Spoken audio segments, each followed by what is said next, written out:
Hello and welcome to Buck the Trend podcast. I'm Matt Nartiv. And I'm Steph Clutterberg. And we're here with episode 24. Who would have thought we'd made it this far? I'm genuinely so impressed with us. Almost at the quarter century. Yeah, almost a quarter of a century. Thanks for tuning in. I also really wish you could all hear the 90 seconds before we start recording. The game face, the 3, 2, 1, action. Action, and then Matt panics and calls the podcast the wrong thing, and then flaps, and we have to reset and re-go again.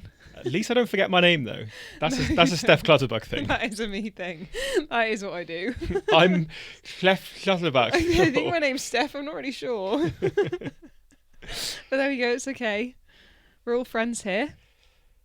So yeah, let's dive straight in, I guess. Dive straight in. What would you like to dive into?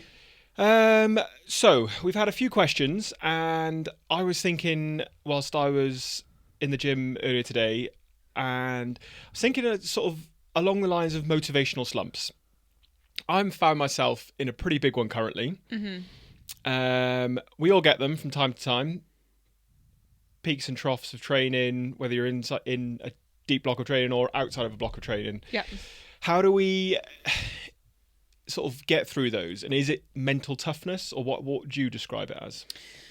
Yeah, it's a great question. And I think all of them look different for each of us. So we are very different in that you thrive off having a group of people around you. You love the vibes. You love training with people. You love having people to bounce off and to end yourself with. And that is how you hold yourself accountable, is having lots of people around you. Whereas I've grown up in a series of sports where it is just me. It never was just me, but swimming, it's you and a black line predominantly, because you're swimming and you can't hear anything other than the coach shouting at you. And then when I was rowing, I was in a single scull most of the time. And in triathlon, obviously, I have to be pretty self-sufficient out there racing for however many hours. So what our motivational periods look like and what our motivational slumps look like will look very different to each other's. Yeah, and I guess that's right, because I came from predominantly team sport. I mean, when I think back to sort of my rowing days, I did a lot in my single scull as a junior, but then probably got more out of myself from the crew boats, which maybe I just got more people to pull me along. Maybe that was my magic trick. No, not true. But I think, yeah, in terms of pulling a team together, I definitely work better in a team scenario.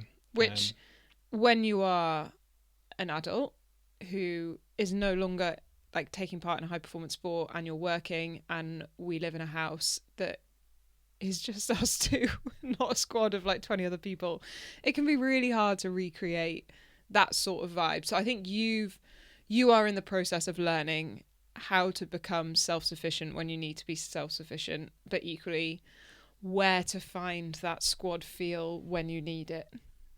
I think that's fair enough. Yeah, I think it's hard to replicate, but I guess looking back, I've never really never A, highlighted it as a weakness, and B, never thought to work on it. So having a bit of time now to think about it and decide how I can work on that is probably the way to do it. But like we said, we were talking about motivational slumps. Mm-hmm. So how do you get yourself out of one, or how do you get yourself into one first to then get out of one? Yeah, and I think there are lots of different reasons that you could end up in one. So, and some of them are valid and expected, right? So if you've just done a race, say you've just done an Ironman, or even a half distance, or even Olympic distance, the thing that you were training for, it's done. You're going to have a huge hit of dopamine, and then it's going to disappear. Yeah, the Monday blues. The Monday blues, but the Ironman blues. That is going to be a thing. And motivation will dip after that. And quite honestly, it should. And I think a lot of people can probably relate to that. Yeah, there is a period of downtime that you need to have after a race. And it's actually easier to take it when you've had a bad race and when you've had a good race. Because when you've had a good race, either you expect yourself to feel great and you don't, or you do feel great and you want to push straight on to the next thing. But doing that, you risk burnout. Yeah. Whereas you need to take your time. So with the athletes that I work with, I say you need a week. I don't want to talk to them about the race for a week. They can think about it after 24 hours and make notes to debrief themselves, but we will have a debrief 7 days later because you need time to process what's happened, and you need time to like work yourself through what's gone on race day, whether that's positive, negative, or neutral. So I'd say that's one reason you can get yourself into a slump. The second can be like injury or stress related. So something's gone wrong, which has meant that you can't train consistently as you usually would. So something is either stopping you from swimming, cycling, or running, or it's stopping you from doing all three, or work has ramped up, so you're having to squeeze your training time, or it's becoming infinitely difficult to balance social, family, work, training, etc. So like stress levels are just a bit higher. That can definitely send you into a bit of a slump. And I think the final one, I mean, there's going to be multiple, but the one that's at the top of my mind is you don't have anything to train for. So you haven't got a big, shiny, scary goal that comes to mind to keep you on the straight and narrow. And it can kind of just feel like you're floating around without a purpose. And that can lead you into a bit of a motivational slump because you kind of think, what's the point? Do you think that's fair? Yeah. I mean, like you say, there's millions of reasons I'm sure that people get into a slump, whether that be, I don't know. Well, what is a slump? I guess it's just a struggle, really, isn't it? Why do you think you're in one at the moment? For me, I'd probably say it's a lack of discipline. I don't have a routine currently with my training. I don't have much structure at the moment because I don't have a goal as such. So maybe the goal one is part of it, but I don't have the motivation to go for a goal currently. So it's kind of, I'm working on a lot of things outside of sport. So I'm just trying to enjoy sport again currently. So the difficulty of trying to enjoy it, but when you're a competitive person on yourself, it's quite difficult to align those. So yeah, I don't really know why there's a slump. It's not really a slump. It's just a lack of motivation, and it will come back. And I'm sure. But I think that mindset shift is a really interesting one to talk about. So you going from, because a lot of people say like, oh, how do you flip from being an age grouper to a professional? But the way that you're doing it, you've actually gone from a professional athlete mindset and approach and standard as a rower back to an age grouper, in that it's doing a sport. It's a participation. You don't have the drive to necessarily want to qualify for the World Championships, and for you it was all about completing in the best way that you could. Yeah. Whereas now you don't even have that isn't there because you achieved what you wanted to at Roth. Yeah, and the mind shift change was, like I say, going from, it wasn't competing to completing, but it was win at all costs almost type of scenario, to then just trying to enjoy it and just, there's not too much pressure on myself. Just go out there and do it with a smile and give your best shot and try and be better than yourself. I found it was really hard to start with looking at Strava, other sort of tools, and comparing yourself to others, which is just not good for anybody. And the best mindset I found to then get the best out of myself was to just compare against me from the previous day, from the previous week, from the previous month. And that's where I was trying to see the improvements. And I think that's where I've got the best out of myself recently. Yeah. But yeah, not currently. So maybe for me, it's just I need to find another goal that excites me, scares me a little bit. But I then know what it takes to then, because if you sign up for an Ironman, it's all well and good signing up to complete one, but even to do one is just hard. Like, you've got to do a serious amount of training to get round. Yeah. And if you don't, it just, you know how uncomfortable it's going to be. It's going to be a horrible day out if you don't train for it. So yeah, I don't know. This is an ongoing conversation that we're having, so it's really fun that we get to have it with an audience. I think that's really cool. Yeah, it feels a bit like a therapy session today. Yeah, Matt's therapy session. I genuinely think I'm starting it again. You should start it too. It's good for you. Helps you work through everything. Okay, so we're in a slump. I'm not in a slump. I'm probably the most motivated I've been for a long time, but we're in a slump. You're in a slump. What do we do? Do you want to get out of it? So I think something that I learned through all of my work with people performance, if you don't want to get out of it, you're not going to be motivated to do the work to get out of it. Yeah, like you've got to be the change kind of thing. 100%. Like, But- if you don't care enough, which is fine, by the way, because sometimes you don't, but if you're setting a goal that you actually don't really want to achieve, you're not going to be able to put in the work to achieve it. No. And I think the first start of that, for me anyway, is I'm a very routine-driven person. If I don't have my routine, I'm thrown completely off. And I'm not useless, but I'm useless. So I need to have my routine to a T, really. Yeah. Written down and tick off sort of a tick list almost. You genuinely need to go into like robot mode. Yeah. And that's not through all areas of your life, but I think like having a to-do list, a lot of people, I do it in work, I'll do it in outside with even just life admin stuff. It makes it a lot easier. I mean, we have our big whiteboard in front of us here and we have our to-do list and we tick our way through it. We would be so lost without a to-do list. So I think maybe that building the routine is probably the starter for me. Yeah. And whether that's routine of good habits, whether that's routine of I want to walk, I don't know, the usual 10,000 steps a day, I want to do an hour of exercise a day, and then build up from there, because you've got to start from somewhere. So building that base level of fitness before you then do anything silly, because you can derail yourself very quickly through injury, basically just going too hard too quickly. Yeah, and I think getting DOMs too early and then not being able to do anything the next day, like you say, injury or excessive fatigue. I'd say, like,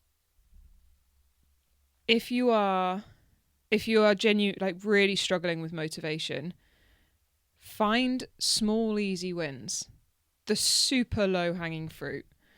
Write down that that's what you want to achieve. So have, like, on a Sunday night, write your goals and intentions for the next 7 days. If you are in the deep depths of a slump and you're really struggling to kind of do much of anything at all, be kind to yourself and make them pretty easy. So things like, I will make my bed when I get out of bed in the morning. I will make sure that I am cooking my own meals every evening, so that you know that you're fueling your body properly, you're providing it with nutrients. I will get in daily movement. Doesn't matter if it's a walk, doesn't matter if it's a training session, just daily movement to get some fresh air, to get the endorphins flowing again. And things like, I will shower after I train, because we know that personal hygiene is one of the first things to go when your mental kind of health starts to suffer.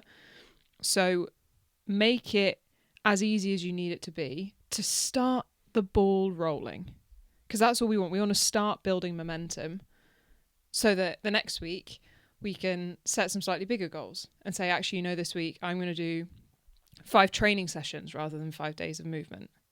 And instead of just cooking dinners, I'm also going to make myself lunch. And I'm going to make sure that I'm hitting my calorie intake that I need to hit. Whether that's you want to lose weight, whether that's you want to maintain or you want to put it on, you are setting an intention and you're going to achieve it. And something that we've talked a lot about is, I will say to Matt, are you going to do this week? And he'll say, I think I'm going to try. And that's one of the most infuriating sentences to be on the receiving end of.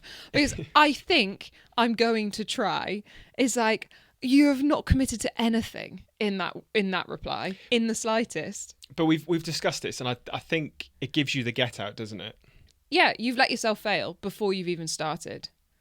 Whereas it's really powerful if you say, I will, or I am, instead of, I think I'm going to try.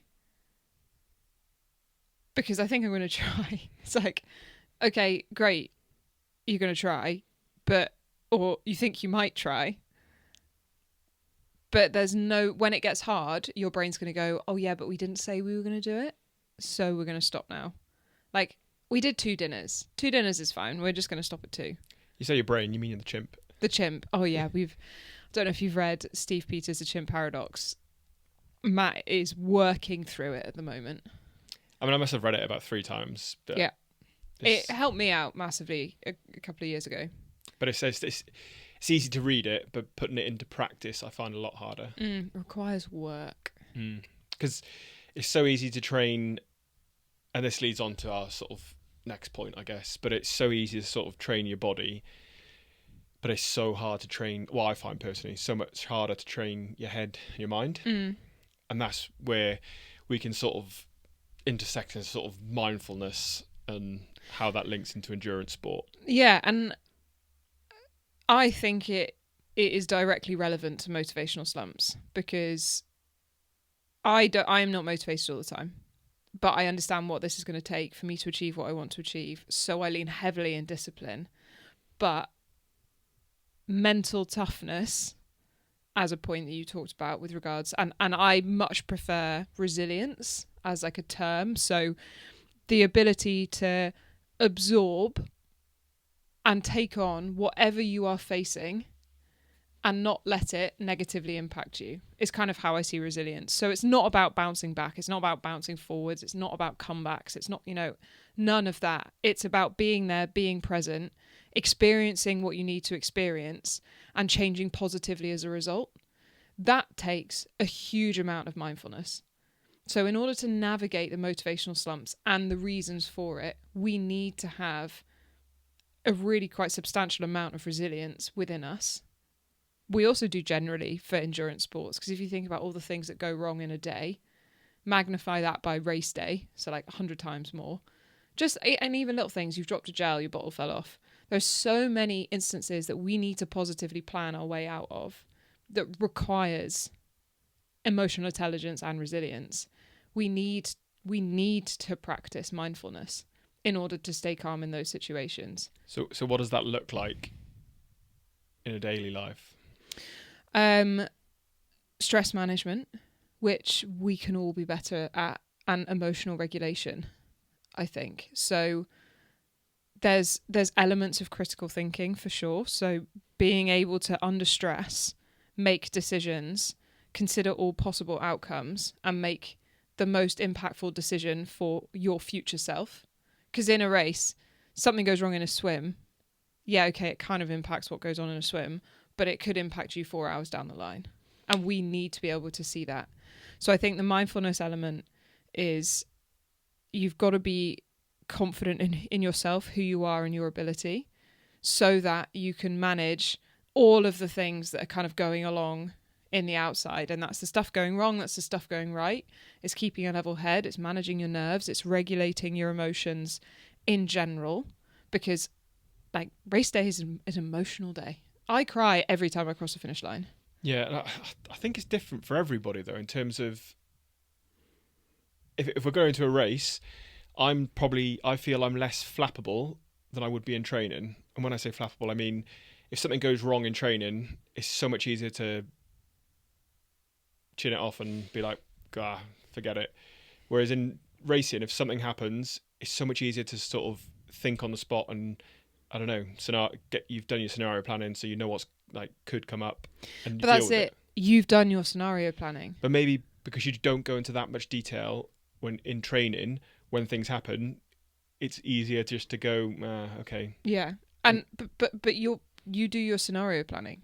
Yeah, so maybe you need to do that. Not you, me, anybody, in more day-to-day scenarios. Then I don't know how you do that. So and this is where, hi Robbie, hi Yaz, I am now going to talk about your dog. So our friends have got a dog called Poppy, who is so wonderful, and she's a rescue. She is what you would define as reactive, and they're doing a lot of work with her at the moment, seeing a dog therapist, trying to understand why, because they've had her for a good couple of years now. She has a wonderful life and she is so happy at home when she knows you. But as soon as something in her routine changes, she cannot cope with it. She is not agile. She's quite rigid. And so what the therapist is suggesting is actually you need to train agility, not actual dog agility that you see on crafts, but the ability to adapt to different situations and have agile thinking. Mental agility. And I think actually that's what we need as well. So it's where we all trip up is in general in training, things go to plan because it's a very low pressure situation in a highly controlled environment, especially as age groupers when you're doing a lot of your training inside on the turbo. What's going to go wrong is you're going to lose Wi-Fi connection, your laptop is going to run out of charge, or you're going to have bad legs. They're basically the three things that can go wrong. And Wi-Fi, I have wanted to throw out the Wi-Fi router more times than I can count. Laptop running out of charge is just annoying, but completely fixable. And bad legs can be expected. They are very, like, they're really typical things. You kind of know what's going to happen. Whereas on race day, you go outside, you're stressed, you've just done a swim, you might be riding in a pack, you're certainly going to have people around you, there are potholes, there are aid stations, you've got bottles flying everywhere, you've got stones on the road, apparently if you're in Hamburg you've got nails that have been thrown out on course. There are so many other things that could cause issues to go wrong that if you don't scenario plan, which is something that I've learned from you, you feel like you're well prepared because you're like, oh, I've managed the stuff going wrong in training. But in actual fact, the stuff that's gone wrong in training has barely been anything because you can kind of guess what they're going to be. And then you turn up to a race and there's an infinite amount of other things. So what we need to learn is not just about the scenario planning so that you're rigid in your thinking by the different scenarios that could happen and therefore what you're going to do, but your ability to be mindful and present in the moment to deal with whatever is going on. And that's where the agile thinking comes in, is like you can say, actually, I have been in a situation similar to this, or I plan for a similar situation that's not identical, but I can see how this thinking would transfer across. And I've just crashed, and I've watched my 2 bottles go down a ravine. There is no way I'm getting them back. That's all my carbs, which for me would be the case. My carbs come in 2 bottles. That's all my carbs gone. I'm 10k into the bike. What do I do? Yeah, and I think that, to me, I found that one easier to deal with. Okay. Than, say, I don't know, I've gone too hard in a training session and I've lost my head. But why'd you lose your head in training? Don't know. Can't answer that one. Because that is like, that's really easy to control because just don't go as hard or rest for a little bit longer and then start your interval again. Like for me, I'm like, I'm here in my training session and I need to do what I need to do to get the training session done. So if I need to ease up, I need to ease up. And if I don't, then I don't. And then I'm going to take a bit of rest and I'm going to carry on. It's so, I very rarely bail on sessions. You'll drag me off the turbo or you'll get me off the run if I need to. Take you off before you take yourself off. But I don't often lose my head and say, I'm done, I'm throwing the towel in. No. So it's interesting that you'll get there in training, but not in a race. Yeah, and I think I can just put it down to I catastrophize so much for a race that I kind of am. You're so well prepared. I'm so well prepared for anything that happens. Matt plans for everything, including a shark attack in the race.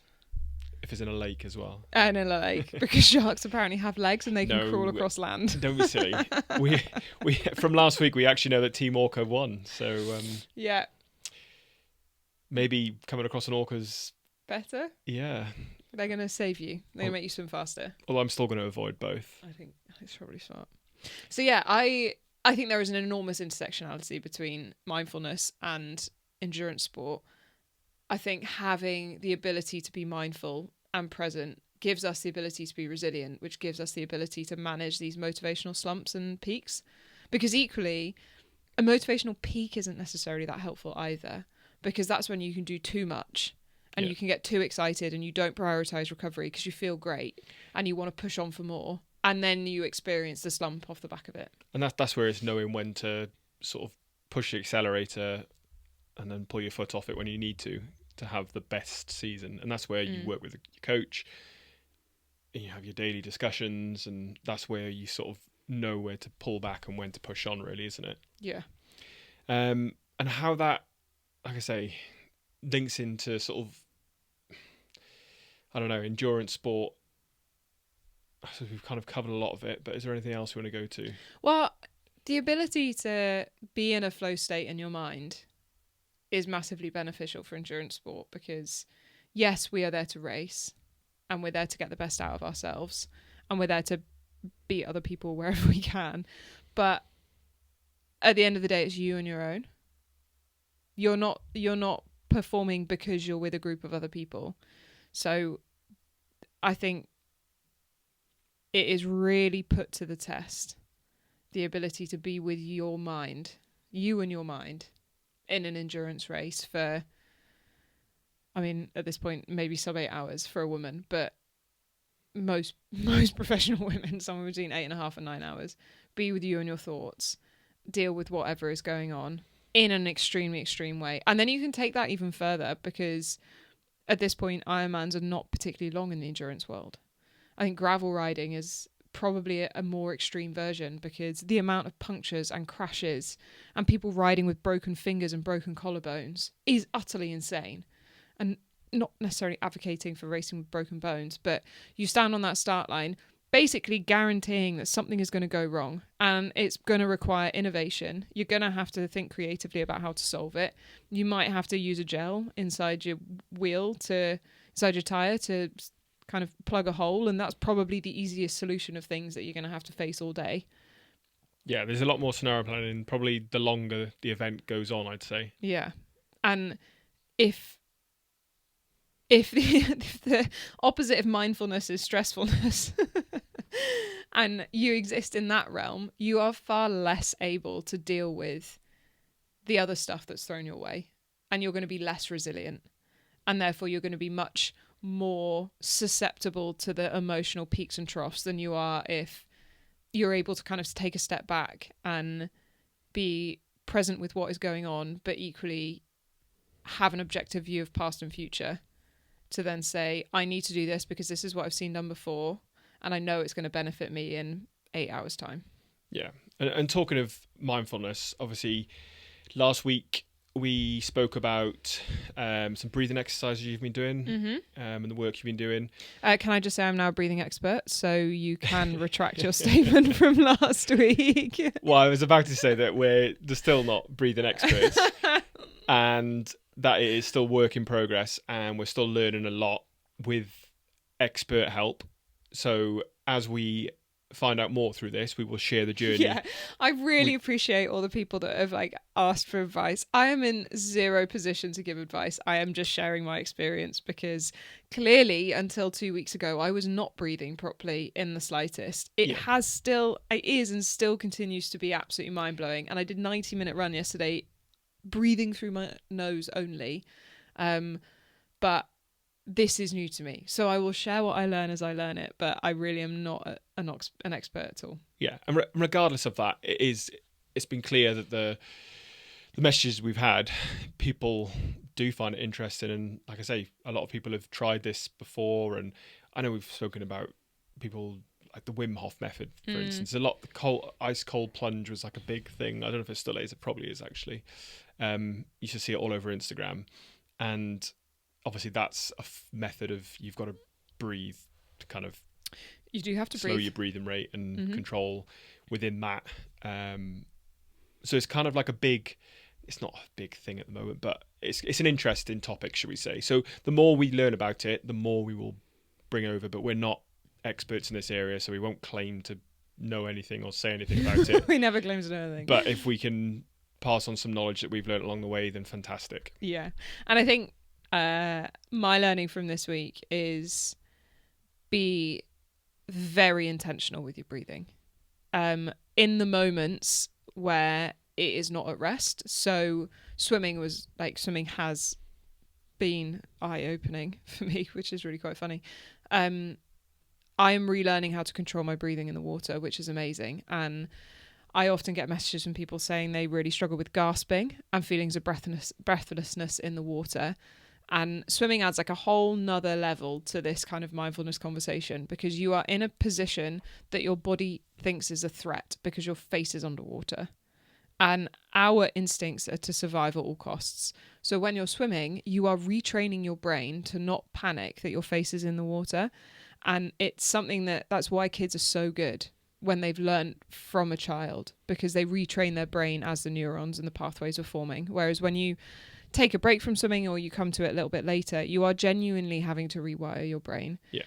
And with the breathing, if you focus on slowing your breathing and drawing the air really deep down inside your tummy, it will massively have an impact. So slow the flow of air in and out. Your breath in will probably have to be quite fast, but don't gasp at it. So a big breath, like open your mouth super wide as if you're trying to swallow the air. Draw the air really, really deep. And then when you let the air out, let it out slowly over a couple of strokes. Like a trickle. Exactly. Trickle So breathing. I start letting my air out. So if I breathe to the right, I will start letting my air out the first time my left arm hits the water. And I will let it out continually over 2 strokes until I take a breath again to the right. So it is basically meditative breathing while you are swimming. Yeah, and a lot of people find swimming like that anyway, pretty meditative state. As long as you can control your breathing, yeah. But I think, obviously, practice that in a pool first, because once you go outside, it's colder. That'll have a problem. Also, it's darker. You can't see the bottom. And there are easy to fish. panic. So, yeah, I think it's like stage 1, maybe in a pool. Stage 2 is then outside. Yeah, and what even stage 1 is pool easy swimming. Stage 2, try a little bit harder. Stage 3, try a little bit harder again, and then go outside. Yeah. So yeah, more to come on that. We're thankful for the experts that help. Yeah. But yeah, maybe we'll share some more as we learn. Yeah, for sure. And I think just like a quick update on everything that's going on. We're waiting on one test back, and we will talk about the outcome of that hopefully next week. Yep. Because this next one will determine recovery time. Yeah, and how we phase back into proper training and towards Kona, which is the whole idea of this podcast, really. Yeah. The whole idea of everything. So yeah, you're coming along for the journey. We didn't say it was going to be easy. We did not say it was going to be easy. Something I wanted to talk about, which might feel a bit weird in June, but welcome to my life, is off season, because there are loads of races going on at the moment. But you also, if you are racing, you might be done. You might be in your off season now. And it just that your off season looks a bit different to everyone else's because you've chosen to race early, or like me, you've had like a kind of forced off season, whether it's through injury or illness that's required you to stop and recalibrate and reset for a little bit. So just thought it was a bit of an opportunity to talk through like how you can make the most of off season. So, Matt, what do you think? Firstly, I mean, for you, what we've done is always we try to have at least a week off. Yeah. And that's off any sort of physical activity. You can go for a walk, enjoy yourself, but try and let the body recover. And I think rest and recovery is really important for not just your body, but like mentally, to really sort of, you've got to reset your goals. Use that time if you need to, if you haven't done it already, to just realign what your goals are looking like for next year. Short term, medium and long term with that. But I think resting the body and the mind is quite crucial. So go away, use that time to go on a nice holiday if you need to. I don't know, go and see some friends that you haven't been able to because you've been training so much or something. I mean, it might be as simple as that. Yeah, I like to use it to say yes to things I'd usually say no to, which kind of requires a little bit of foresight because people often ask you to go to something like weeks in advance. But what we never want is for this to feel like I'm sacrificing things. So if I know that I have a period of time where I can say yes, and it's not just in that week of nothing, right? This is like over the period of time where the focus isn't on and the throttle isn't down, we can say yes. Typically that's where I go and get my hair done because I know I'll be sat in a hairdresser for a couple of hours. No, Steph just got her hair done quite recently. So. I got my hair done and it's way shorter. It's so much easier to manage. But I keep playing with it because it's like it's not there anymore. It used to be so long and now I don't know what to do with it. But I really like it. So I hope everyone else likes it too, but I don't really care if you don't. So you like use Wow. it. Okay. use it to say yes to stuff. And equally, when you are back at work, try not to use it to work more. So going back to like the whole mindfulness and mental health conversation, you don't recognize, your body won't recognize different types of stress. So if you go from training and work, and then you race, so you've got a period of super high stress, and then you come back from your race and you're not training, so you're like, oh, actually, like, I'm gonna let my boundaries slip a little bit and I'm gonna work even harder for the next 4 weeks.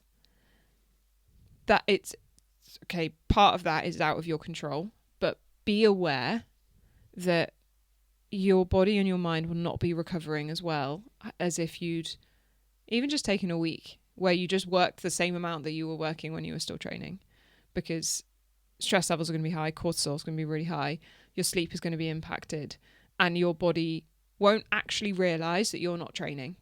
It will still experience the same loading, physical loading, as if you were training. You're just not actually doing physical exercise.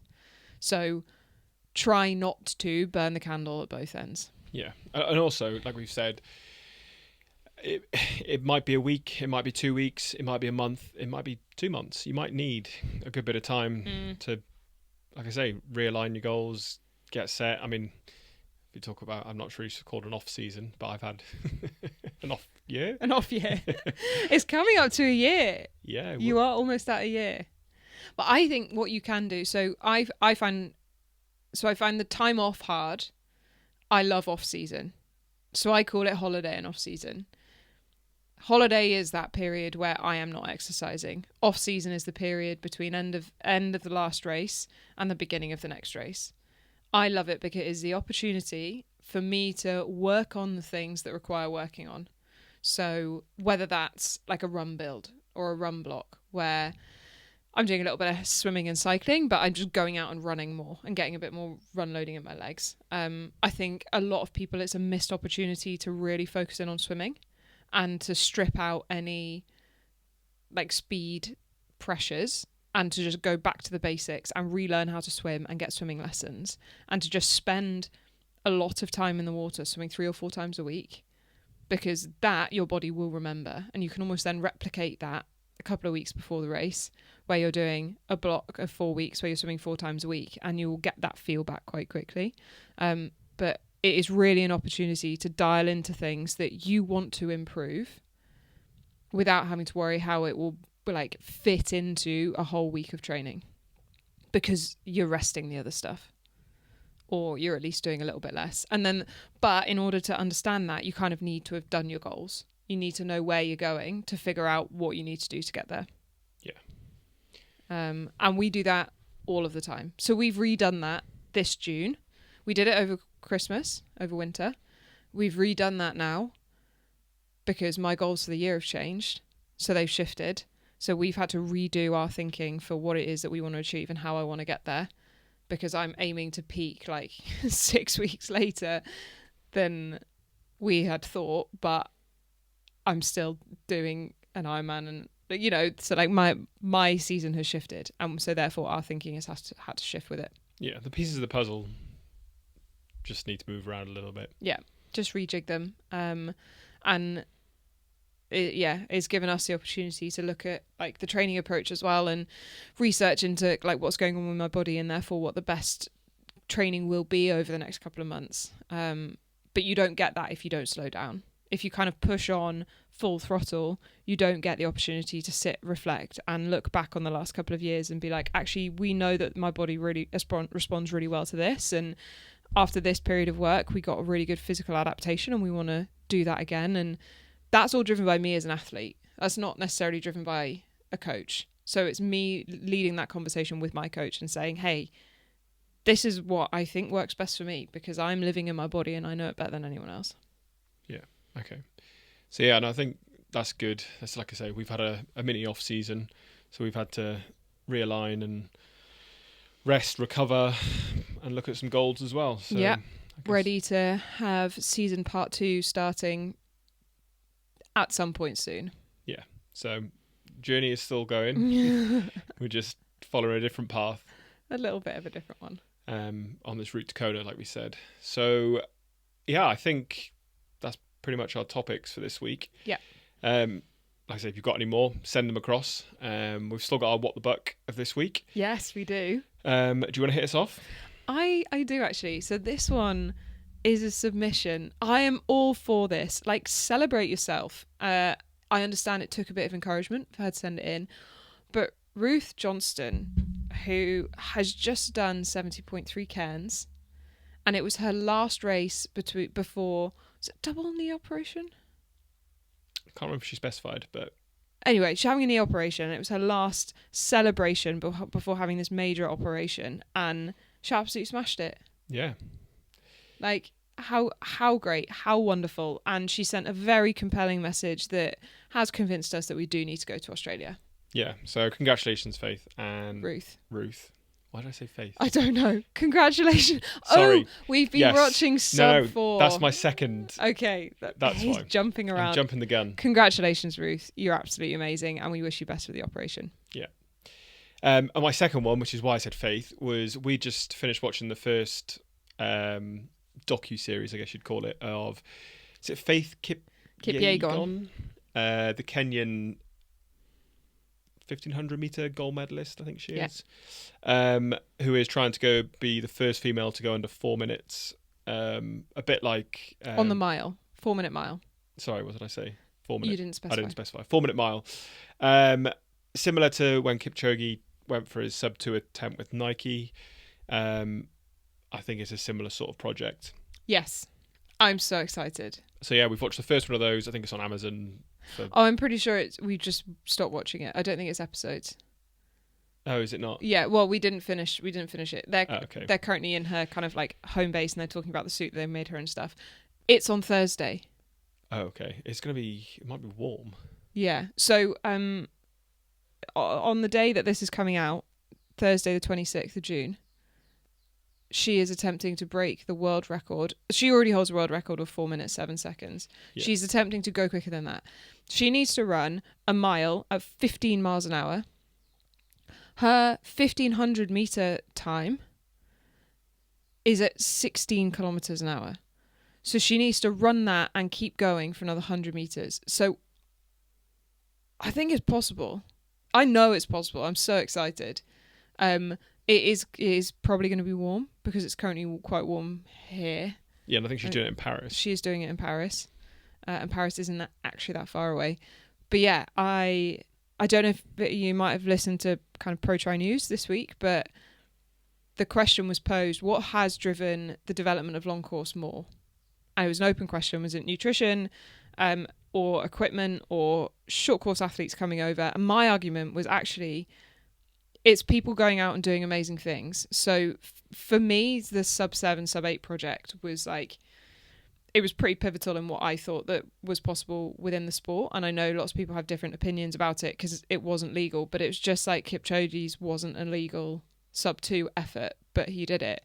We watched 4 people go fastest ever times, and actually now the women are really close to going sub 8. And we should never underestimate the power of belief. Yeah, and somebody's got to do it. Someone's got to do it. So yeah, I think Faith is going to do it.